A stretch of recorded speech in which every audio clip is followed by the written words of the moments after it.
እስኪ ዛሬ አንድ ጥያቄ ልጠይቃችሁ። የቀን ጫጫታ ሲያበቃ፣ የሰዎች ጭብጨባ ሲረግብ፣ የክብር ካባችሁን አውልቃችሁ ከራሳችሁ ጋር ብቻችሁን ስትቀሩ በውስጣችሁ የሚሰማችሁ ምንድን ነው? ሰው ሁሉን ነገር አግኝቶ በሥልጣን ማማ ላይ ወጥቶ በሕዝብ ፊት ታላቅ ተብሎ፣ ነገር ግን ነፍሱ በረሃብ ልትሞት ትችላለችን? የዓለምን ዕውቀት ሁሉ ጠንቅቆ አውቆ የራሱን የሕሊና ጥማት ማርካት ቢያቅተው ምን ያደርጋል? በእልልታ በሞገስና በታጀበ የቀን ሕይወቱ ሲያልቅ፣ ማታ ከራሱ ጋር ብቻውን ሲቀር የሚሰማውን የውስጥ ጩኸት እንዴት ዝም ያሰኘዋል? ሌሊት። በእርግጥ ምንድነው ሌሊት? ለብዙዎቻችን ሌሊት የድካም ማስታገሻ፣ የዕለት ሩጫችን መቋጫ፣ ከዓለም ጫጫታ የምንሸሸግበት የጸጥታ ድንኳን ነው። አንዳንዶቻችን ደግሞ ሌሊትን የኀጢአት መከወኛ፣ የክፋት መሸፈኛ እናደርገዋለን። ነገር ግን ማንም በሌለበት፣ ፀሐይ በጠለቀችበት፣ ዓለም ሁሉ በተኛበት የጨለማ ሰዓት ነቅታችሁ ታውቃላችሁ? የልባችሁን ትርታ እያዳመጣችሁ እኔ ማን ነኝ? ከየት መጣሁ? ወዴትስ እየሄድኩ ነው? ብላችሁ ራሳችሁን በእውነት ጠይቃችሁ ታውቃላችሁ? ሊቃውንተ ቤተ ክርስቲያን ስለ ሌሊት ምስጢር ሲናገሩ ሌሊት የነፍስ መነጽር ነው። የቀን ጫጫታ የጋረደውን እውነት በሌሊት ጸጥታ ውስጥ ፍንትው ብሎ ይታያል ይሉናል። ማር ይስሐቅ የተባለው ታላቅ አባት ደግሞ በሌሊት ጸጥታ ውስጥ የሚደረግ አንዲት የጸሎት ሰዓት ቀን ከሚደረግ የብዙ ዘመን ሩጫ ትበልጣለች በማለት ይነግረናል። ሌሊት የብርሃን መፍለቂያ፣ የነፍስ መገናኛ፣ የዘላለም ሕይወት መንገድ መጀመሪያ ሊሆን እንደሚችልስ አስባችሁ ታውቃላችሁ? ዛሬ የምነግራችሁ ታሪክ የሁላችንም የዘመናችን ሰዎች ሕይወት ያለምንም መሸፈኛ ፍንትው አድርጎ የሚያሳይ ነው። በዝና በዕውቀትና በሥልጣን ኮርቶ፣ ነገር ግን የውስጡን ባዶነት መሸሸግ ያቃተው፣ ጫጫታ በበዛበት የቀን ሕይወቱ ሊያገኘው ያልቻለውን እውነተኛ ሰላም በድቅድቅ ጨለማ ውስጥ ብቻውን ፍለጋ ስለወጣ ወደ አንድ ታላቅ ሰው ታሪክ አብረን እንጓዛለን። ይህ ሰው ማንም አይደለም፣ የአይሁድ አለቃ፣ የሕግ መምህር፣ በሸንጎ የተከበረ ታላቁ ሹም ኒቆዲሞስ ይባላል። ግን ይህ ታላቅ ሰው ማንም እንዳያየው ተደብቆ ለምን የሌሊት ተጓዥ ሆነ? የክብር ካባውን አውልቆ በጨለማ ስርቻዎች እየተደበቀ ወደ አንዲት ደሳሳ ጎጆ እንዲሄድ ያስገደደው ያ እንቅልፍ የነሳው ታላቅ ምስጢር ምን ይሆን? በስመ አብ ወወልድ ወመንፈስ ቅዱስ አሐዱ አምላክ አሜን። የተወደዳችሁ የቻናላችን ቤተሰቦች እንደምን አላችሁ? የእግዚአብሔር ጸጋና ሰላም ከሁላችን ጋር ይሁን። በዚህ እጅግ አስደናቂና ልብ አንጠልጣይ የታሪክ ጉዟችን ብዙ የምናያቸውና ራሳችንን በእውነት የምንመዝንባቸው ጥልቅ ምስጢሮች ይጠብቁናል። ሥልጣኑንና ክብሩን ወደ ጎን ትቶ ሰው ምን ይለኛል፣ ጓደኞቼ ቢያዩኝስ የሚለውን የዘመናችን ትልቁን በሽታ ፍርሃት ተብትቦ የጣለውን የኒቆዲሞስን የሌሊት ጉዞ አብረን እንከታተላለን። የዛሬው ዘመን ሰው ሥራ በዝቶብኛል፣ ጊዜ የለኝም የሚለውን ሰበብ ይህ ታሪክ እንዴት አንኮታክቶ እንደሚሰብረው እናስተውላለን። ከሁሉም በላይ ደግሞ አንድ እጅግ የሚያስገርም ጥያቄ እንመልሳለን። ሐዋርያት እንኳን በፍርሃት ርደው ጥለው በሸሹበት የጭንቅ ሰዓት ያ ፀሐይ ፈርቶ በሌሊት ተደብቆ ይማር የነበረው ፈሪሳዊ እንዴት በጠራራ ፀሐይ ሞት በነገሰበት በጎልጎታ አደባባይ ላይ ወደር የሌለው ጀግና ሆኖ ሊመጣ ቻለም? በዚያች ድቅድቅ ሌሊት፣ በዚያች ጠባብ ክፍል ውስጥ ሕይወቱን እስከ ወዲያኛው የቀየረችው ከጌታው የሰማት አንዲት ቃል ምን ትሆን? ዝግጁ ናችሁ? እንግዲያውስ የልባችሁን ጆሮ ክፈቱም፣ ሐሳባችሁን ወደ አንድ ሰብስቡ። ከእኔ ጋር ሆናችሁ ከዘመናችን ጫጫታ ራቅ በሉና ኑ ወደ ጥንታዊቷ ኢየሩሳሌም፣ ከ2000 ዓመታት በፊት ወደ ነበረችው አንዲት ጸጥታ የሰፈነባት ምስጢራዊ ሌሊት አብረን እንጓዝ። ዓይኖቻችሁን ከፈት አድርጋችሁ እስኪ ያንን ዘመን በሕሊናችሁ ስዕል አስቡት። ፀሐይ በኢየሩሳሌም ላይ እንደ እሳት ትነዳለች። ከተማዋ በሰው ማዕበል ትናወጣለች። አየሩ በነጋዴው ጫጫታ፣ በሮማውያን ወታደሮች የብረት ጫማ ኮቴ እንዲሁም በፈሪሳውያንና በሰዱቃውያን የሕግ ክርክር ታፍኗል። ሁሉም በየራሱ ዓለም በየራሱ ሩጫ ተጠምዷል። በዚህ ሁሉ የዓለም ግርግርና ትርምስ መሃል የከተማዋን ትኩረት የሳበ አንድ የተለየ ጸጥ ያለ ነገር ግን ልብን የሚያናውጥ ክስተት ነበረ። 5 ገበያ ሕዝብ ከአንድ ድንቅ መምህር ዙሪያ ተሰብስቧል። እርሱም የናዝሬቱ ኢየሱስ ክርስቶስ ነበር። ሕዝቡ ተጠምቶ ቃሉን ይጠጣል፣ በሽተኛው የልብሱን ጫፍ ሊነካ ይጋፋል፣ ኃጢአተኛው በእንባ እግሩ ስር ይወድቃል። ጌታችን መድኃኒታችን ኢየሱስ ክርስቶስ ገና በአእምሮ ያልጎለመሱትን እንደ ሕፃን ወተት የሚሹትን የዋሃን ሰዎች በምሳሌ እያስተማረ በቀላል ቋንቋ የሰማይን መንግሥት ምስጢር ይገልጥላቸው ነበር። ቅዱስ ጳውሎስ ገና ጽኑ መብል ለመብላት አትችሉም ነበርና ወተት ጋትኳችሁ እንዳለው የልብን ኩላሊት የሚመረምር አምላክ ለቀኑ ሕዝብ አቅማቸውን እያየ ይመግባቸው ነበር። ከዚህ ሁሉ ሕዝብ ራቅ ብሎ ግን በአንድ ከፍ ያለ በረንዳ ላይ ቆሞ ይህንን ታላቅ ትዕይንት በትኩረት የሚከታተል አንድ ሰው ነበረ። የለበሰው ያማረና የተንቆጠቆጠ ካባ፣ ያጠለቀው ሻሽ፣ በዙሪያው ያሉት አገልጋዮቹ ማንነቱን በግልጽ ይናገራሉ። እርሱ የአይሁድ አለቃ፣ የሳንሄድሪን ሸንጎ አባል፣ ታላቁ የሕግ መምህር ኒቆዲሞስ ነው። ኒቆዲሞስ ሲራመድ መንገድ ይለቀቅለታል፣ ሲናገር ጸጥታ ይሰፍናል፣ ሲቆም መላ አይሁድ አደግድጎ እጅ ይነሰዋል። ረቢ፣ መምህር፣ ታላቁ ሊቅ እየተባለ የሚሞገስ የእውቀትና የሥልጣን ጣሪያ ላይ የደረሰ ሰው ነው። የተወዳዳችሁ አድማጮቻችን፣ እዚህ ላይ አንድ ጥልቅ እውነት እንመርምር። የሰው ልጅ ውጫዊ ግርማ ሞገስ የውስጥን የነፍስ ባዶነት ሊሞላ ይችላልን? ኒቆዲሞስ ኦሪትን ጠንቅቆ ያውቃል። የነቢያትን መጻሕፍት ገልብጦ አንብቧል። ፊደሉን አሟጦ ጠጥቶታል። ይሁን እንጂ ውስጡ ሰላም አልነበረውም። ያ በሕዝብ መሃል ቆሞ የሚያስተምረው የናዝሬቱ ኢየሱስ የሚናገረው ቃል የኒቆዲሞስን ልብ እንደታሰበው ፍላጻ ሰርስሮ ገብቷል። ይህ ሰው ተራ ሰው አይደለም። ታምራቱ የፈጣሪ ናቸው፣ ቃላቱ የሕይወት ናቸው የሚል ጽኑ እምነት በውስጡ ተፈጥሯል። ኒቆዲሞስ ጠንከር ያለ አጥንት የሚሰብር የነፍስን ጥማት የሚያረካ ጥልቅ ምስጢር መማር ፈልጓል። ታዲያ ይህን ያህል ከተጠማ ለምን ቀርቦ አይጠይቀውም? ለምን እንደ ሌሎቹ ከእግሩ ስር ወድቆ አይማርም? እዚህ ላይ ነው እንግዲህ የሰው ልጅ ትልቁ ፈተና የሚጀምረው። ኒቆዲሞስን 2 ከባድ ሰንሰለቶች አሰሩት። አንደኛው የቀን ጫጫታና የሕዝቡ ብዛት ለጥልቅ ምስጢር ትምህርት አመች አለመሆኑ ነው። የቀን ሕሊና ባካና ነው፣ ሐሳብ ይሰርቃል፣ ወጭ ወራጁ ትኩረት ይነጥቃል። ሁለተኛውና ዋነኛው ሰንሰለት ግን የከንቱ ውዳሴ እስረኛ መሆኑ ነበር። እኔ የአይሁድ አለቃ ስሆን እንዴት ምንም እንዳልተማረ ተራ ሰው ከዚህ መንገደኛ እግር ስር ቁጭ ብዬ እማራለሁ? ጓደኞቼ ፈሪሳውያን ቢያዩኝ ምን ይሉኛል? ክብሬስ፣ ሹመቴስ፣ ስሜስ የሚለው የሰው ዓይን ፍርሃት እግሩን አስሮ ያዘው። የሹመት ካባው ከበደው። ያ በሕዝብ ፊት አግዝፎ የሚያሳየው ክብሩ ወደ እውነተኛው የሕይወት ክብር እንዳይደርስ እንደ ትልቅ ግድግዳ ጋረደው። ክቡራትና ክቡራን፣ ታሪኩን እዚያው አቆይተን ወደ ራሳችን ሕይወት መለስ ብለን ስንመለከት ዛሬ እኛ ከኒቆዲሞስ በምን እንሻላለን? ስንቶቻችንን ባገኘነው ዲግሪ በያዝነው የኃላፊነት ወንበር ተኮፍሰን እኔማ ገሌ ነኝ ብለን ከእግዚአብሔር ቃል የራቅነው? ሰውስ ምን ይለኛል? ዘመናዊ እንዳልሆንኩና ወደ ኋላ እንደቀረው አድርገው ያስቡኛል በሚል ከንቱ ፍርሃት ስንቶቻችንን እውነተኛ ማንነታችን የምንደብቅ? የልቤ እምነት ይበቃኛል እንጂ ማተብ ባደርግስ በሚል ሰበብ ማተባቸውን የሚበጥሱ ለመመሳሰል ሲሉ የጌጣጌጥ ሐብል የሚያጠልቁ የዘመናችን ኒቆዲሞሶች ስንት ናቸው? የዛሬዎቹ አለቆች እኮ ቤተ መንግሥት መምጣት ቀርቶ በመንገድ ሲያልፉ ማማተብ ራሱስ ያሳፍራቸዋል። ከእግዚአብሔር ሸሽተን በሰዎች ጭብጨባ ተሞኝተን በእውነት ወዴት እየሄድን ነው? አባቶቻችን ሲመክሩን ታላቁ የቤተ ክርስቲያናችን ሊቅ ቅዱስ ዮሐንስ አፈወርቅ ስለዚህ በሽታ ሲናገር የከንቱ ውዳሴ ፍቅር ጨካኝ ጌታ ነው፣ ሰውን የራሱ ባሪያ አድርጎ እውነትን እያየ እንዳያይ ሕይወትን አግኝቶ እንዳይዝ ያሳውረዋል ይለናል። አዎ የሰው ልጅ ትልቁ እስር ቤት የሌሎችን ሰዎች አስተያየት መስማቱ ነው።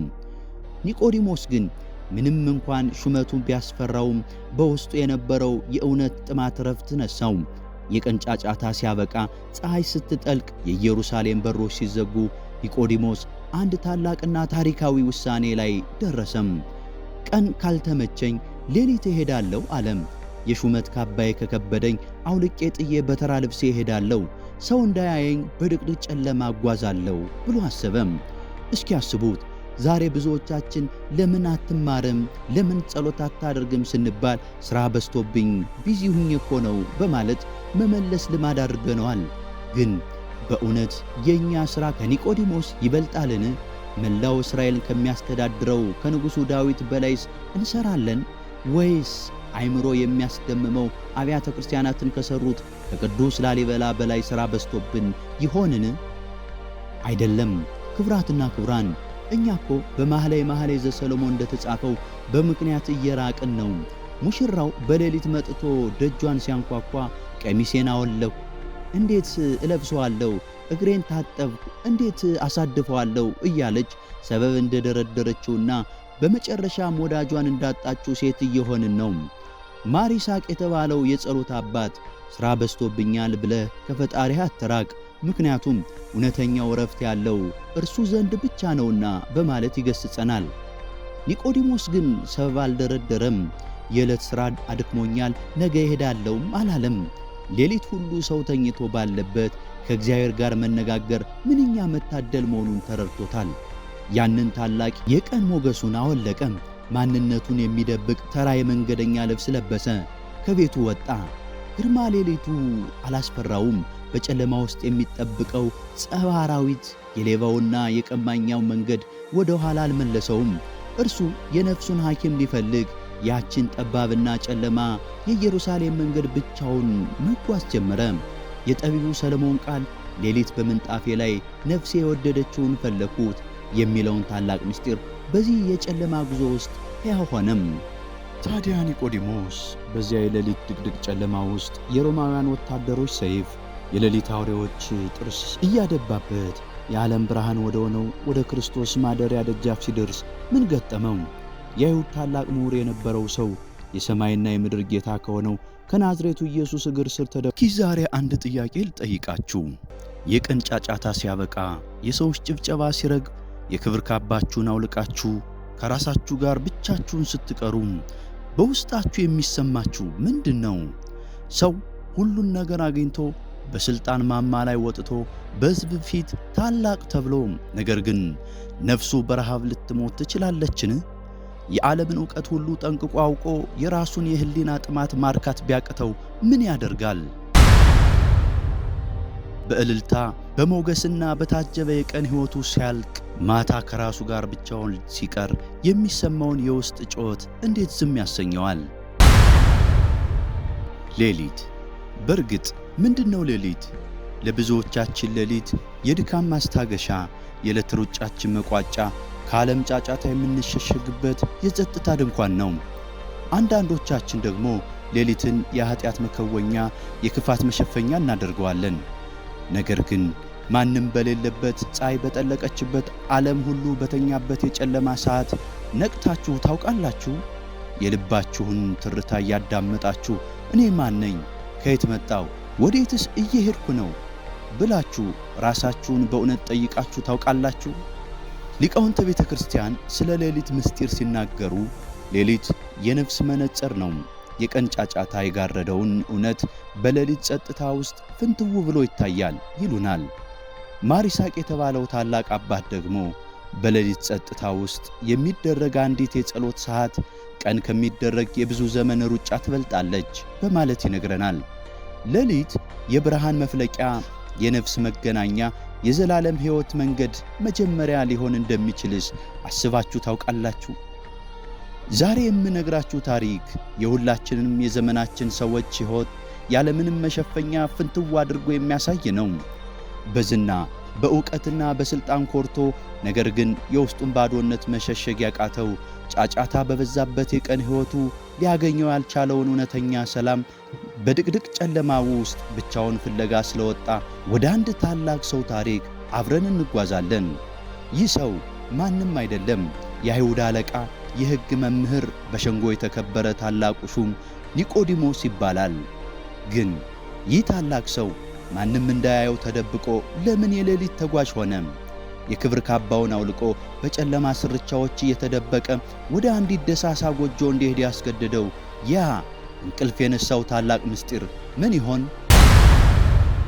በስመ አብ ወወልድ ወመንፈስ ቅዱስ አሐዱ አምላክ አሜን። የተወደዳችሁ የቻናላችን ቤተሰቦች እንደምን አላችሁ? የእግዚአብሔር ጸጋና ሰላም ከሁላችን ጋር ይሁን። በዚህ እጅግ አስደናቂና ልብ አንጠልጣይ የታሪክ ጉዟችን ብዙ የምናያቸውና ራሳችንን በእውነት የምንመዝንባቸው ጥልቅ ምስጢሮች ይጠብቁናል። ስልጣኑንና ክብሩን ወደ ጎን ትቶ ሰው ምን ይለኛል፣ ጓደኞቼ ቢያዩኝስ የሚለውን የዘመናችን ትልቁን በሽታ ፍርሃት ተብትቦ የጣለውን የኒቆዲሞስን የሌሊት ጉዞ አብረን እንከታተላለን። የዛሬው ዘመን ሰው ሥራ በዝቶብኛል፣ ጊዜ የለኝም የሚለውን ሰበብ ይህ ታሪክ እንዴት አንኮታክቶ እንደሚሰብረው እናስተውላለን። ከሁሉም በላይ ደግሞ አንድ እጅግ የሚያስገርም ጥያቄ እንመልሳለን። ሐዋርያት እንኳን በፍርሃት ርደው ጥለው በሸሹበት የጭንቅ ሰዓት ያ ፀሐይ ፈርቶ በሌሊት ተደብቆ ይማር የነበረው ፈሪሳዊ እንዴት በጠራራ ፀሐይ ሞት በነገሰበት በጎልጎታ አደባባይ ላይ ወደር የሌለው ጀግና ሆኖ ሊመጣ ቻለም? በዚያች ድቅድቅ ሌሊት በዚያች ጠባብ ክፍል ውስጥ ሕይወቱን እስከ ወዲያኛው የቀየረችው ከጌታው የሰማት አንዲት ቃል ምን ትሆን? ዝግጁ ናችሁ? እንግዲያውስ የልባችሁን ጆሮ ክፈቱም፣ ሐሳባችሁን ወደ አንድ ሰብስቡ። ከኔ ጋር ሆናችሁ ከዘመናችን ጫጫታ ራቅ በሉና ኑ ወደ ጥንታዊቷ ኢየሩሳሌም ከ2000 ዓመታት በፊት ወደ ነበረችው አንዲት ጸጥታ የሰፈነባት ምስጢራዊ ሌሊት አብረን እንጓዝ። ዓይኖቻችሁን ከፈት አድርጋችሁ እስኪ ያንን ዘመን በሕሊናችሁ ስዕል አስቡት። ፀሐይ በኢየሩሳሌም ላይ እንደ እሳት ትነዳለች። ከተማዋ በሰው ማዕበል ትናወጣለች። አየሩ በነጋዴው ጫጫታ፣ በሮማውያን ወታደሮች የብረት ጫማ ኮቴ እንዲሁም በፈሪሳውያንና በሰዱቃውያን የሕግ ክርክር ታፍኗል። ሁሉም በየራሱ ዓለም በየራሱ ሩጫ ተጠምዷል። በዚህ ሁሉ የዓለም ግርግርና ትርምስ መሃል የከተማዋን ትኩረት የሳበ አንድ የተለየ ጸጥ ያለ ነገር ግን ልብን የሚያናውጥ ክስተት ነበረ። 5 ገበያ ሕዝብ ከአንድ ድንቅ መምህር ዙሪያ ተሰብስቧል። እርሱም የናዝሬቱ ኢየሱስ ክርስቶስ ነበር። ሕዝቡ ተጠምቶ ቃሉን ይጠጣል። በሽተኛው የልብሱን ጫፍ ሊነካ ይጋፋል። ኃጢአተኛው በእንባ እግሩ ስር ይወድቃል። ጌታችን መድኃኒታችን ኢየሱስ ክርስቶስ ገና በአእምሮ ያልጎለመሱትን እንደ ሕፃን ወተት የሚሹትን ዛሬ አንድ ጥያቄ ልጠይቃችሁ። የቀን ጫጫታ ሲያበቃ፣ የሰዎች ጭብጨባ ሲረግ፣ የክብር ካባችሁን አውልቃችሁ ከራሳችሁ ጋር ብቻችሁን ስትቀሩ በውስጣችሁ የሚሰማችሁ ምንድን ነው? ሰው ሁሉን ነገር አግኝቶ በሥልጣን ማማ ላይ ወጥቶ በሕዝብ ፊት ታላቅ ተብሎ ነገር ግን ነፍሱ በረሃብ ልትሞት ትችላለችን? የዓለምን ዕውቀት ሁሉ ጠንቅቆ አውቆ የራሱን የሕሊና ጥማት ማርካት ቢያቅተው ምን ያደርጋል? በእልልታ በሞገስና በታጀበ የቀን ሕይወቱ ሲያልቅ ማታ ከራሱ ጋር ብቻውን ሲቀር የሚሰማውን የውስጥ ጩኸት እንዴት ዝም ያሰኘዋል? ሌሊት። በእርግጥ ምንድነው ሌሊት? ለብዙዎቻችን ሌሊት የድካም ማስታገሻ፣ የዕለት ሩጫችን መቋጫ፣ ከዓለም ጫጫታ የምንሸሸግበት የጸጥታ ድንኳን ነው። አንዳንዶቻችን ደግሞ ሌሊትን የኃጢአት መከወኛ፣ የክፋት መሸፈኛ እናደርገዋለን። ነገር ግን ማንም በሌለበት ፀሐይ በጠለቀችበት ዓለም ሁሉ በተኛበት የጨለማ ሰዓት ነቅታችሁ ታውቃላችሁ? የልባችሁን ትርታ እያዳመጣችሁ እኔ ማን ነኝ? ከየት መጣው? ወዴትስ እየሄድኩ ነው? ብላችሁ ራሳችሁን በእውነት ጠይቃችሁ ታውቃላችሁ? ሊቃውንተ ቤተ ክርስቲያን ስለ ሌሊት ምስጢር ሲናገሩ ሌሊት የነፍስ መነጽር ነው። የቀን ጫጫታ የጋረደውን እውነት በሌሊት ጸጥታ ውስጥ ፍንትው ብሎ ይታያል ይሉናል። ማር ይስሐቅ የተባለው ታላቅ አባት ደግሞ በሌሊት ጸጥታ ውስጥ የሚደረግ አንዲት የጸሎት ሰዓት ቀን ከሚደረግ የብዙ ዘመን ሩጫ ትበልጣለች በማለት ይነግረናል። ሌሊት የብርሃን መፍለቂያ፣ የነፍስ መገናኛ፣ የዘላለም ሕይወት መንገድ መጀመሪያ ሊሆን እንደሚችልስ አስባችሁ ታውቃላችሁ? ዛሬ የምነግራችሁ ታሪክ የሁላችንም የዘመናችን ሰዎች ሕይወት ያለምንም መሸፈኛ ፍንትው አድርጎ የሚያሳይ ነው። በዝና በእውቀትና በሥልጣን ኮርቶ ነገር ግን የውስጡን ባዶነት መሸሸግ ያቃተው ጫጫታ በበዛበት የቀን ሕይወቱ ሊያገኘው ያልቻለውን እውነተኛ ሰላም በድቅድቅ ጨለማ ውስጥ ብቻውን ፍለጋ ስለወጣ ወደ አንድ ታላቅ ሰው ታሪክ አብረን እንጓዛለን። ይህ ሰው ማንም አይደለም፣ የአይሁድ አለቃ፣ የሕግ መምህር፣ በሸንጎ የተከበረ ታላቁ ሹም ኒቆዲሞስ ይባላል። ግን ይህ ታላቅ ሰው ማንም እንዳያየው ተደብቆ ለምን የሌሊት ተጓዥ ሆነ? የክብር ካባውን አውልቆ በጨለማ ስርቻዎች እየተደበቀ ወደ አንዲት ደሳሳ ጎጆ እንዲሄድ ያስገደደው ያ እንቅልፍ የነሳው ታላቅ ምስጢር ምን ይሆን? በስመ አብ ወወልድ ወመንፈስ ቅዱስ አሐዱ አምላክ አሜን። የተወደዳችሁ የቻናላችን ቤተሰቦች እንደምን አላችሁ? የእግዚአብሔር ጸጋና ሰላም ከሁላችን ጋር ይሁን። በዚህ እጅግ አስደናቂና ልብ አንጠልጣይ የታሪክ ጉዟችን ብዙ የምናያቸውና ራሳችንን በእውነት የምንመዝንባቸው ጥልቅ ምስጢሮች ይጠብቁናል። ስልጣኑንና ክብሩን ወደ ጎን ትቶ ሰው ምን ይለኛል፣ ጓደኞቼ ቢያዩኝስ የሚለውን የዘመናችን ትልቁን በሽታ ፍርሃት ተብትቦ የጣለውን የኒቆዲሞስን የሌሊት ጉዞ አብረን እንከታተላለን። የዛሬው ዘመን ሰው ሥራ በዝቶብኛል፣ ጊዜ የለኝም የሚለውን ሰበብ ይህ ታሪክ እንዴት አንኮታክቶ እንደሚሰብረው እናስተውላለን። ከሁሉም በላይ ደግሞ አንድ እጅግ የሚያስገርም ጥያቄ እንመልሳለን። ሐዋርያት እንኳን በፍርሃት ርደው ጥለው በሸሹበት የጭንቅ ሰዓት ያ ፀሐይ ፈርቶ በሌሊት ተደብቆ ይማር የነበረው ፈሪሳዊ እንዴት በጠራራ ፀሐይ ሞት በነገሰበት በጎልጎታ አደባባይ ላይ ወደር የሌለው ጀግና ሆኖ ሊመጣ ቻለም? በዚያች ድቅድቅ ሌሊት በዚያች ጠባብ ክፍል ውስጥ ሕይወቱን እስከ ወዲያኛው የቀየረችው ከጌታው የሰማት አንዲት ቃል ምን ትሆን? ዝግጁ ናችሁ? እንግዲያውስ የልባችሁን ጆሮ ክፈቱ፣ ሐሳባችሁን ወደ አንድ ሰብስቡ። ከኔ ጋር ሆናችሁ ከዘመናችን ጫጫታ ራቅ በሉና ኑ ወደ ጥንታዊቷ ኢየሩሳሌም ከ2000 ዓመታት በፊት ወደ ነበረችው አንዲት ጸጥታ የሰፈነባት ምስጢራዊ ሌሊት አብረን እንጓዝ። ዓይኖቻችሁን ከፈት አድርጋችሁ እስኪ ያንን ዘመን በሕሊናችሁ ስዕል አስቡት። ፀሐይ በኢየሩሳሌም ላይ እንደ እሳት ትነዳለች። ከተማዋ በሰው ማዕበል ትናወጣለች። አየሩ በነጋዴው ጫጫታ፣ በሮማውያን ወታደሮች የብረት ጫማ ኮቴ እንዲሁም በፈሪሳውያንና በሰዱቃውያን የሕግ ክርክር ታፍኗል። ሁሉም በየራሱ ዓለም በየራሱ ሩጫ ተጠምዷል።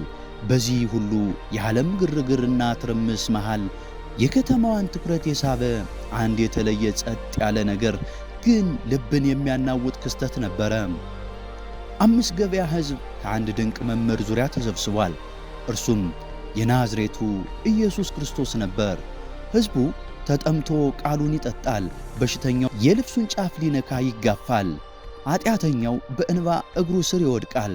ጌታችን መድኃኒታችን ኢየሱስ ክርስቶስ ገና በአእምሮ ያልጎለመሱትን እንደ ሕፃን ወተት የሚሹትን የዋሃን ሰዎች በምሳሌ እያስተማረ በቀላል ቋንቋ የሰማይን መንግሥት ምስጢር ይገልጥላቸው ነበር። ቅዱስ ጳውሎስ ገና ጽኑ መብል ለመብላት አትችሉም ነበርና ወተት ጋትኳችሁ እንዳለው የልብን ኩላሊት የሚመረምር አምላክ ለቀኑ ሕዝብ አቅማቸውን እያየ ይመግባቸው ነበር። ከዚህ ሁሉ ሕዝብ ራቅ ብሎ ግን በአንድ ከፍ ያለ በረንዳ ላይ ቆሞ ይህንን ታላቅ ትዕይንት በትኩረት የሚከታተል አንድ ሰው ነበረ። የለበሰው ያማረና የተንቆጠቆጠ ካባ፣ ያጠለቀው ሻሽ፣ በዙሪያው ያሉት አገልጋዮቹ ማንነቱን በግልጽ ይናገራሉ። እርሱ የአይሁድ አለቃ፣ የሳንሄድሪን ሸንጎ አባል፣ ታላቁ የሕግ መምህር ኒቆዲሞስ ነው። ኒቆዲሞስ ሲራመድ መንገድ ይለቀቅለታል፣ ሲናገር ጸጥታ ይሰፍናል፣ ሲቆም መላ አይሁድ አደግድጎ እጅ ይነሰዋል። ረቢ፣ መምህር፣ ታላቁ ሊቅ እየተባለ የሚሞገስ የእውቀትና የሥልጣን ጣሪያ ላይ የደረሰ ሰው ነው። የተወዳዳችሁ አድማጮቻችን እዚህ ላይ አንድ ጥልቅ እውነት እንመርምር።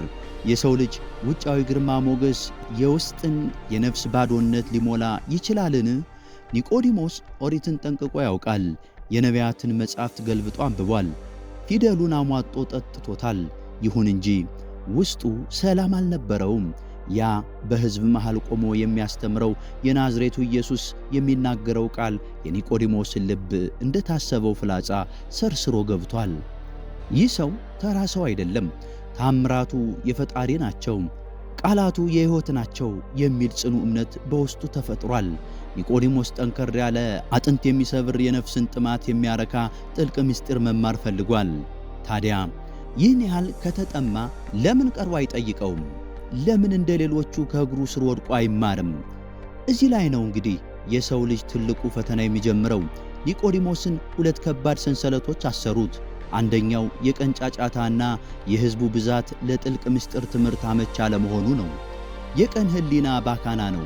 ሐሳብ ይሰርቃል፣ ወጭ ወራጁ ትኩረት ይነጥቃል። ሁለተኛውና ዋነኛው ሰንሰለት ግን የከንቱ ውዳሴ እስረኛ መሆኑ ነበር። እኔ የአይሁድ አለቃ ስሆን እንዴት ምንም እንዳልተማረ ተራ ሰው ከዚህ መንገደኛ እግር ስር ቁጭ ብዬ እማራለሁ? ጓደኞቼ ፈሪሳውያን ቢያዩኝ ምን ይሉኛል? ክብሬስ፣ ሹመቴስ፣ ስሜስ የሚለው የሰው ዓይን ፍርሃት እግሩን አስሮ ያዘው።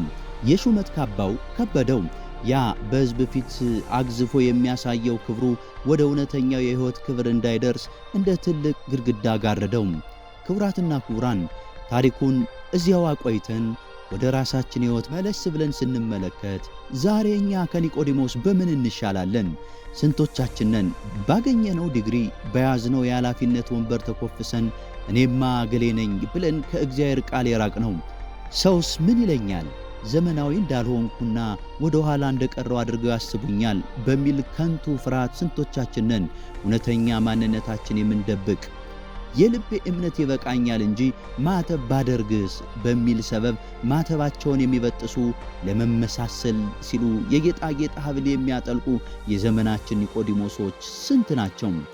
የዛሬዎቹ አለቆች እኮ ቤተ መንግሥት መምጣት ቀርቶ በመንገድ ሲያልፉ ማማተብ ራሱስ ያሳፍራቸዋል። ከእግዚአብሔር ሸሽተን በሰዎች ጭብጨባ ተሞኝተን በእውነት ወዴት እየሄድን ነው? አባቶቻችን ሲመክሩን ታላቁ የቤተ ክርስቲያናችን ሊቅ ቅዱስ ዮሐንስ አፈወርቅ ስለዚህ በሽታ ሲናገር የከንቱ ውዳሴ ፍቅር ጨካኝ ጌታ ነው፣ ሰውን የራሱ ባሪያ አድርጎ እውነትን እያየ እንዳያይ ሕይወትን አግኝቶ እንዳይዝ ያሳውረዋል ይለናል። አዎ የሰው ልጅ ትልቁ እስር ቤት የሌሎችን ሰዎች አስተያየት መስማቱ ነው። ኒቆዲሞስ ግን ምንም እንኳን ሹመቱን ቢያስፈራውም በውስጡ የነበረው የእውነት ጥማት ረፍት ነሳው። የቀን ጫጫታ ሲያበቃ፣ ፀሐይ ስትጠልቅ፣ የኢየሩሳሌም በሮች ሲዘጉ ኒቆዲሞስ አንድ ታላቅና ታሪካዊ ውሳኔ ላይ ደረሰም። ቀን ካልተመቸኝ ሌሊት እሄዳለሁ አለም። የሹመት ካባዬ ከከበደኝ አውልቄ ጥዬ በተራ ልብሴ እሄዳለሁ፣ ሰው እንዳያየኝ በድቅድቅ ጨለማ እጓዛለሁ ብሎ አሰበም። እስኪ አስቡት፣ ዛሬ ብዙዎቻችን ለምን አትማርም፣ ለምን ጸሎት አታደርግም ስንባል ሥራ በዝቶብኝ ቢዚ ሁኜ እኮ ነው በማለት መመለስ ልማድ አድርገነዋል። ግን በእውነት የእኛ ሥራ ከኒቆዲሞስ ይበልጣልን? መላው እስራኤልን ከሚያስተዳድረው ከንጉሡ ዳዊት በላይስ እንሰራለን? ወይስ አይምሮ የሚያስደምመው አብያተ ክርስቲያናትን ከሠሩት ከቅዱስ ላሊበላ በላይ ሥራ በዝቶብን ይሆንን? አይደለም። ክቡራትና ክቡራን፣ እኛ እኮ በመኃልየ ዘሰሎሞን እንደተጻፈው በምክንያት እየራቅን ነው። ሙሽራው በሌሊት መጥቶ ደጇን ሲያንኳኳ ቀሚሴን አወለቅሁ፣ እንዴት እለብሰዋለሁ? እግሬን ታጠብሁ